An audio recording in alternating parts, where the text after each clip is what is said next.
नमस्कार दोस्तों। तो देखिए आज भी अदानी ग्रुप के स्टॉक पर लगातार मार पड़ती हुई देखने को मिली। एक ऊंचाई से काफ़ी ज़्यादा स्टॉक पे बहुत तेज़ मार पड़ती हुई आज लगातार देख सकते हैं आप। 2 दिन से ये जो सारी कहानियाँ चल रही हैं इसके चलते आज भी मार्केट ने खूब खून खराबा स्टॉक्स में मचाया है।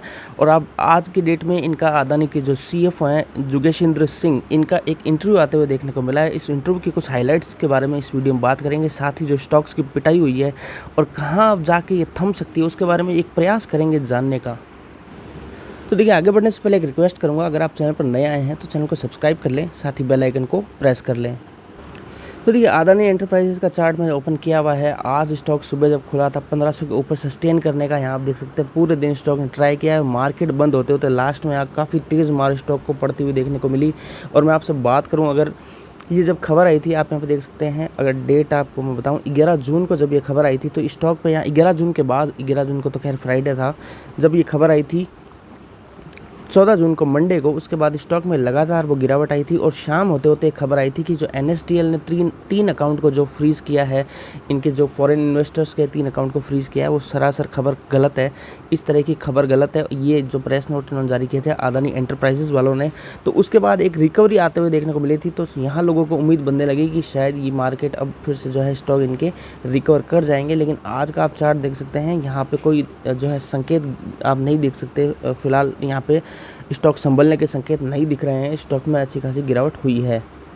वही मैं आपसे बात करूं दूसरे स्टॉक की, जो है अदानी पोर्ट में भी आप देख सकते हैं एक कट यहाँ पे लगा था मंडे को, उसके बाद मार्केट रिकवर होते हुए देखने को मिला। लेकिन आज सेम इसमें भी यही आपके साथ देख सकते हैं, स्टॉक ने सस्टेन होने का प्रयास किया, लेकिन धीरे धीरे इवेंचुअली गिरते गिरते और मार्केट में 2:30 बजे के बाद 3 बजे के बाद जो है एक गिरावट इसमें एकाएक बढ़ते हुए देखने को मिली थी।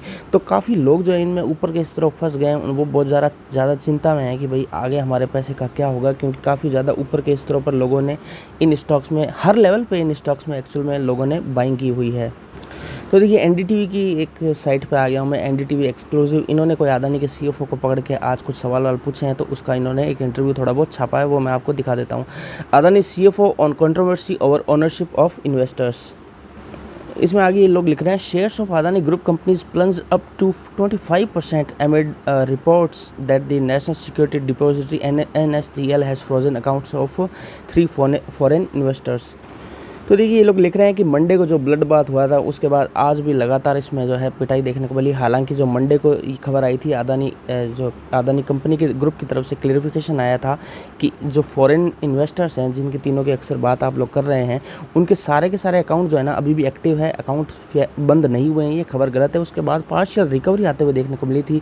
लेकिन आज के दिन में आप देखेंगे तो स्टॉक में जो कंटिन्यूड आपको प्रेशर ऊपरी स्तरों पर काफ़ी ज़्यादा देखने को मिला था। और वहीं इनका भी यही कहना है कि they have said that the account of these foreign investors remain active हैं वो लोग। तो देखिए आगे जो ये हाईलाइट है इंटरव्यू इसमें उनका है, these are 2 and 3 years old companies, there will be continue to see a rise even after 5 to 6 years, we are a young company and growing fast, the shares are rising, we are a utility platform, but India currently doesn't have a utility index। आगे देखिए जब इनसे 3 investors के बारे में सवाल किया गया तो ये कह रहे हैं कि वी नो द इन्वेस्टर्स, हम जानते हैं इन्वेस्टर्स कौन है, but KYC is not for us to handle. KYC करना जो है हमारा काम नहीं है। इन्होंने साफ साफ ये बात NDTV को बोली, हमारा काम ये नहीं है, ये काम रेगुलेटर का है कि वो पहचान करे कि जो इन्वेस्टर आ रहे हैं, इन्वेस्ट कर रहे हैं, उनकी सही पहचान क्या है, उसके सारे पर्याप्त लीगल डॉक्यूमेंट कलेक्ट करने का काम हम लोग का नहीं है। देखिए आगे इसमें कहा है कि that the Adani Group was aware of the identity of the key investors in foreign portfolios which have invested heavily in the company but did not name any specific individual। तो किसी इंडिविजुअल का इन्होंने नाम नहीं लिया है। आगे इसमें लिखा है, we know the investors said Jugeshinder Singh the chief financial officer of the ports to energy sector conglomerate days after Economic Times reported that the accounts of Mauritius based fund Cresta Fund, Albula Investment Fund and APMS Fund have been frozen by the NSDL। तो आगे देखिए CFO ने जो है foreign investment को लेके एक सफाई देते हुए ये भी बताया कि फॉरेन पोर्टफोलियो इन्वेस्टर जो भी हैं अदानी के, इन्होंने अदानी प्रिंट एंटरप्राइजेज में वेल बिफोर 2010 से पहले ही जो है इन्वेस्टमेंट कर रखे थे। ये जो सारे हैं ना नए इन्वेस्टर्स नहीं है, इन्होंने पहले से यहाँ पर बाइंग करी हुई थी। और आगे आपको मैं दिखाऊं तो इन्होंने बताया, आगे इन्होंने कहा जब अदानी एंटरप्राइजेस से हमने अदानी पोर्ट्स एंड ऐसी जेड के कारोबार को अलग किया था, तब जो इस जो प्रपोर्शन है अदानी एंटरप्राइजेज़ के जो शेयर्स जिन इन्वेस्टर्स के पास थे, उनको अदानी पोर्ट्स के शेयर भी उसी प्रपोर्शन में अलॉट हुए थे। उसके आगे ये लोग कहते हैं then we demerge Adani transmission, Adani green and Adani total gas. उसके बाद कहते हैं कि डीमर्जर के बाद भी है ना, जो ये अदानी एंटरप्राइजेज़ के शेयर होल्डर्स हैं, उनको उस प्रपोर्शनेट में ये शेयर्स भी दिए गए थे। All shareholders of Adani Enterprises kept getting their proportion of shares as well, as these were vertical demergers and it is not that new investment have come in, Mr. Singh said. आगे आप देख सकते हैं इन्होंने कहा कि NSDL website had reportedly showed the accounts of Albula investment fund, Cresta fund and APMS investment fund as being frozen without citing any reason. तो इन्होंने कहा कि NSDL वालों ने ना ये जो खबर पब्लिश की थी विदाउट एनी रीज़न के, बिना किसी रीज़न के बता दिया था कि इनके फ़ंड को जो है फ्रीज़ किया जा रहा है। उसके अलावा ये लोग कह रहे हैं कि जैसे ये खबरें सारी मीडिया रिपोर्ट्स में आई तो उन्होंने कहा कि ये बहुत बड़ी मानवीय त्रुटि है, इसको बहुत गलत तरीके से जो है पेश किया जा रहा है, त्रुटिपूर्ण है, बिना खोजबीन के ये बात जो है सारी मीडिया में फैलाई गई थी। आगे ही कह रहे हैं we regret to mention that these reports are blatantly erroneous and is done to deliberately mislead the investing community. तो इन्वेस्टिंग कम्युनिटी को पूरा गुमराह यहाँ पे कर दिया गया है स्टॉक्स को लेकर। और आगे लोग लिख रहे हैं कि जो इन्वेस्टर्स हैं उनके पैसे का भारी नुकसान इन जो खबरों के चलते हो गया है, और साथ ही जो रेपुटेशन है ग्रुप की वो भी यहाँ इनको कह रहे हैं कि ख़राब काफ़ी हुई है। आगे इन्होंने एक ईमेल को भी कोट किया है। इन्होंने कहा है रजिस्ट्रार एंड ट्रांसफ़र एजेंट की तरफ से हमारे पास एक मेल आया था। The company refer to an email from registrar and transfer agent saying that the demat account in which the aforesaid funds hold the shares of the company are not frozen, were not frozen. तो ये fridge नहीं किएंगे, इस तरह का mail इनके पास registrar and transfer agent का आया था। इन्होंने इस मेल को जो है इंटरव्यू में कोट किया था।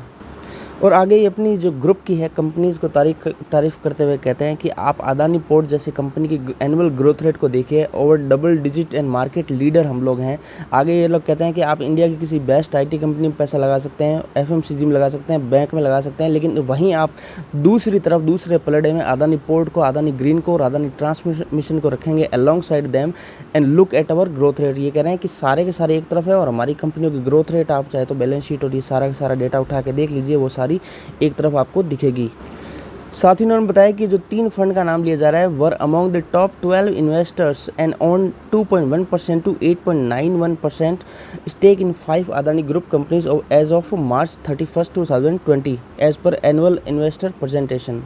उसके बाद हम बात करूँ अदानी के अदर स्टॉक्स के। अदानी ट्रांसमिशन में आप देख सकते हैं आज लगातार तीसरा दिन है जब इसमें 5% का डाउन सर्किट लगाया। वहीं अदानी टोटल गैस में भी आज तीसरा दिन है जब 5% का सर्किट आपको लगते हुए देखने को मिला है। तो ओवरऑल कैपिंग वाले स्टॉक में 5% की डाउन साइड आपको दिख जाएगी कि स्टॉक जो है फ्रीज हो गए हैं 5% के सर्किट पर। वहीं अदानी पोर्ट जैसे शेयर हैं जिसमें लिमिट 20% की है, उसमें आपको 15 से 17% की गिरावट आज के दिन में और देखने को मिली है।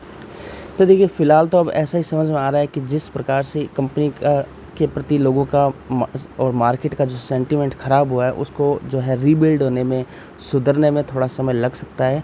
इसके चलते हल्की फुल्की गिरावट थोड़ी सी और आपको आने वाले 2 से 4 दिनों में देखने को मिल सकती है। जिन लोगों ने ऊपरी स्तरों पर ले रखे हैं बहुत ज़्यादा आप लॉस में होंगे, मैं समझ सकता हूँ। आप कमेंट करके मुझे ज़रूर बताएं कि आपने कौन से जो अदानी के ग्रुप के स्टॉक किस प्राइस पे कितनी संख्या में ले रखे हैं।